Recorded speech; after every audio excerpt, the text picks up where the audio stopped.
Every horror franchise has that one movie. You know the one I'm talking about. The one where fans just pretend it doesn't exist. Trick or treat, motherfucker. If you've been watching this genre long enough, you know exactly what I'm talking about. So here's something I couldn't stop thinking of. Why doesn't Evil Dead have one? Welcome to Pass the Popcorn. Let's talk about it. 45 years, 5 films, a television series, different directors, different protagonists, different tones. And yet, when horror fans talk about Evil Dead, they're usually arguing over the best one, not the worst one. And that is incredibly rare. Because horror franchises usually don't get better with age, they just get bigger, messier. They lose the thing that made people fall in love with them in the first place. So how did Evil Dead avoid the franchise curse? To answer that, we need to go back to the very beginning. Not because the first film is the best, although many people would argue it is. This is just my opinion, by the way. I could hear some of you typing right now. But because almost everything that makes Evil Dead unique today can be traced back to a group of friends who didn't know that they were creating one of horror's most enduring franchises. In 1981, a young filmmaker named Sam Raimi, accompanied with his lifelong friends Bruce Campbell and Robert Tapert, made a tiny independent horror film with an even tinier budget. They couldn't rely on expensive visual effects or big stars. So they compensated with relentless camera movement, inventive practical effects, and enough fake blood to make audiences remember it. The result wasn't just a cabin-in-the-woods horror movie. It felt alive, chaotic, and dangerous. Like the filmmakers were constantly asking themselves, what's the craziest thing we can do right now in this scene? And that mindset would become the franchise's greatest strength. The obvious answer would be to say the movies are just good. And yes, that certainly is a part of it. But lots of horror franchises start with good movies, great ideas. The real challenge isn't making one horror film, it's making the second one, then a third, then somehow convincing audiences to come back a fourth and a fifth time, without everything feeling stale. That's where most franchises begin to crack. They find a formula that works, then repeat it until it doesn't. Eventually, what was once exciting felt predictable. But Evil Dead never fell into that trap. Instead of protecting a formula, it protected the idea. On paper, every Evil Dead movie sounds familiar. Someone discovers an Necronomicon, they read it, the Deadites return, chaos follows. But that's just where the similarities end. The original Evil Dead is raw, it's grimy, and genuinely unsettling. It feels like an independent horror film made by people determined to squeeze out every ounce of terror out of almost nothing. Then came Evil Dead 2. And instead of simply making the first film again, with a bigger budget, Sam Raimi leaned into something audiences had already started noticing. Underneath all that horror was a strange sense of humor. The sequel cranked that humor all the way up to 11. Suddenly, Ash wasn't trying to survive the nightmare. He was just fighting his own possessed hand with a chainsaw, trading one-liners and turning absolute carnage into slapstick comedy. It was still horror, but it was horror that made you laugh almost as much as it makes you wince. Then, just when audiences thought they understood what an Evil Dead movie was, the franchise swerved again. Army of Darkness traded claustrophobic cabin for medieval castles, horror for fantasy adventure, and turned Ash into an unlikely action hero. This is my boomstick! This sounds exactly like the kind of sequel that just shouldn't work. And yet, for many fans, it's their favorite. By the early 90s, the series could have easily have called it a day. 3 films, a complete story, a cult following. Instead, it just disappeared. For more than 20 years, Evil Dead was largely dormant. While other horror icons were churning out sequel after sequel, Evil Dead just simply waited. Then, in 2013, the impossible happened. A new Evil Dead film arrived, without Ash Williams as the lead. Replacing a beloved character is usually a recipe for disaster. Audiences compare every scene, every performance, every decision to what came before it. More often or not, the new film spends its entire runtime living in the shadow of the original. But director Fede Alvarez didn't try to imitate Sam Raimi. He didn't fill the script with catchphrases or wink at the audience every 5 minutes. Instead, he asked a much simpler question. What if Evil Dead was genuinely terrifying?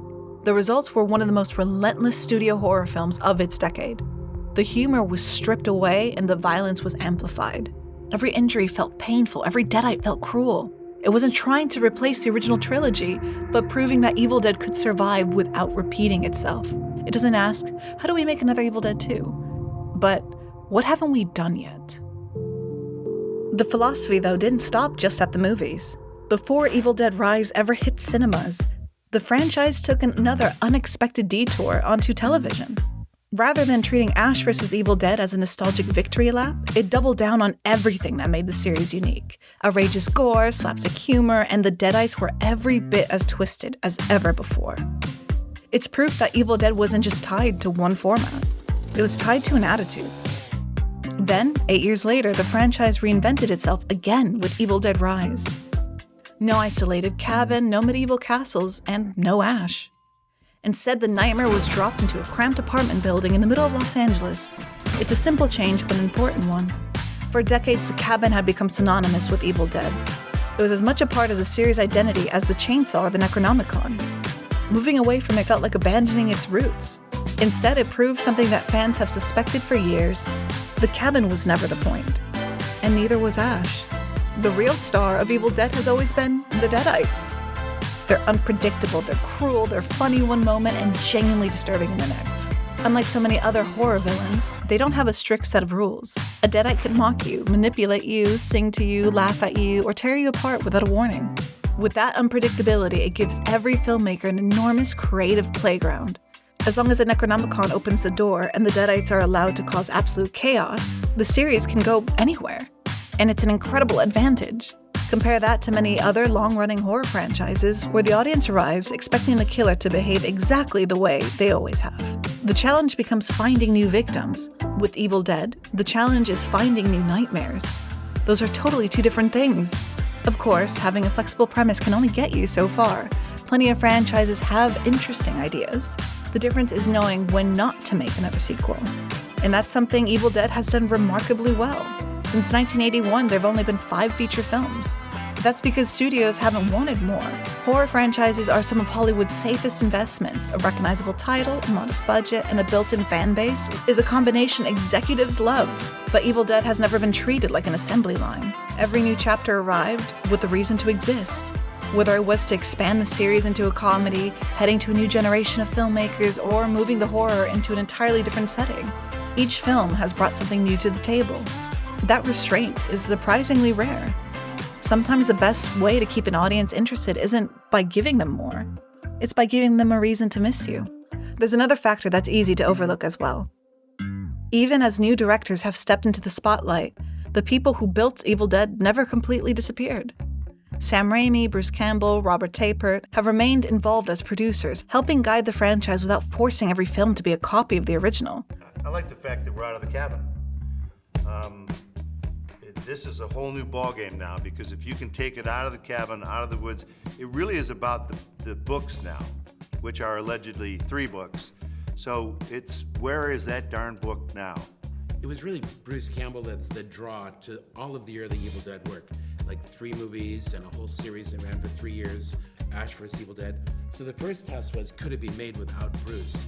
And because of the great filmmaking abilities of Fede Alvarez, he proved that it could be. And then I think Lee has taken it to the next logical step and shown that you just need some great actors and a real desire to manipulate the audience. That's when I was pushed out. When Sam realized that it just didn't matter. We'll just get somebody younger. Now the audience loves him. And that's fine. They want to see more of him. It's a delicate balance.